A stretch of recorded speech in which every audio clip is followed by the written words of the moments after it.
ધોની દૂધ ગ્રામ પંચાયતમાં મારી નિયુક્ત સરપંચ તરીકે નિમણૂક થયેલી છે કે જેમાં મને સરપંચ તરીકેનો ચાર્જ 23/7/2025ના રોજ જ્યારે અમે આગળ મિટિંગનું આયોજન કર્યું હતું તેમાં આજે 4 તારીખે જ મિટિંગ ભરવામાં આવી હતી, પરંતુ એમાં રજીસ્ટરમાં જોવામાં આવે તો ઘણા બધા એવા જે કામ છે જે બાકી છે જે પૂરતા થયેલ નથી, જેના કારણે મેં રજીસ્ટરમાં સરપંચ તરીકેનો ચાર્જ સહી અને ચાર્જ લીધો નથી.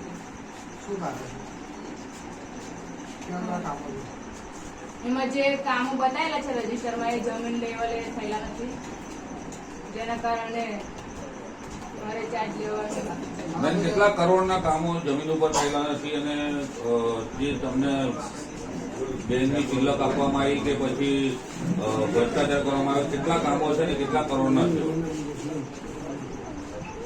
જમીન લેવલે જો કામ જોવા જઈએ તો 50 લાખ ઉપરના કામ બાકી છે અને આમ જો જોવા જઈએ તો 2 કરોડની ઉપર કૌભાંડ આપણને જોવા મળે છે.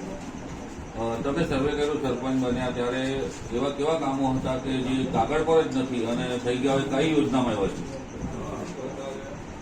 છેલ્લા 9 વર્ષથી અમારી ધોની ગ્રામ પંચાયતનો સરકારશ્રી દ્વારા દર મહિને સ્વચ્છતાની ગ્રાન્ટ કે જે પંચાયતના ખાતામાં જમા કરવામાં આવે છે, તો મારા પ્રજાના સ્વચ્છતાના પૈસા કે જે ક્યાં ગયા અને બીજું કે સ્વચ્છતાને લગતા મારી પંચાયતમાં અત્યાર સુધીના કોઈ પણ જ કામ થયેલા નથી અને એમાં મેં સર્વે કર્યો તો સરકારમાં જમા કરેલા પૈસા કે જેનું શું થયું અને જમીન લેવલમાં થયેલા જે નથી એનું મેં નરી આંખે નિરીક્ષણ કર્યું છે કે જેમાં આપણને જોઈ શકાય કે જે અધિકારીઓ અને કર્મચારીઓ દ્વારા ભ્રષ્ટાચાર કરવામાં આવેલો છે.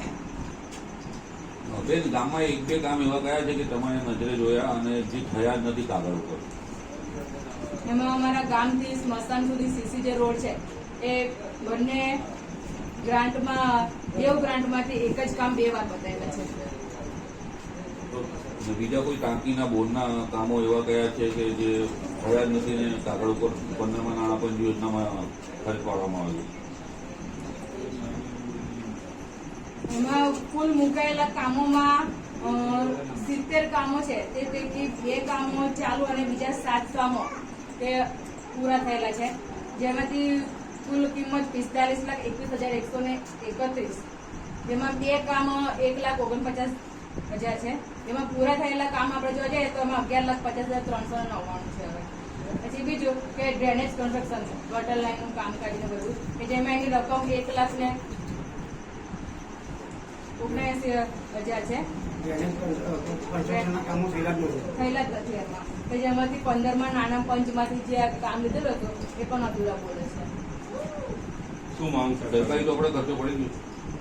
સરકારી ચોપડે ખર્ચો તો બતાવી દેવામાં આવે, પરંતુ જમીન લેવલમાં એ કામ જ થયેલા ને તેને નાણાંની ઉચાપત થયેલી જોવા મળે છે. શું માંગ સરકારને તો મારે એ જ માંગ છે કે જે પણ અધૂરા કામ છે એને પૂરતા કરવામાં આવે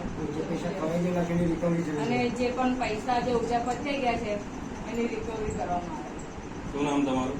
મારું નામ મીરાબેન હરીશભાઈ રાઠોડ.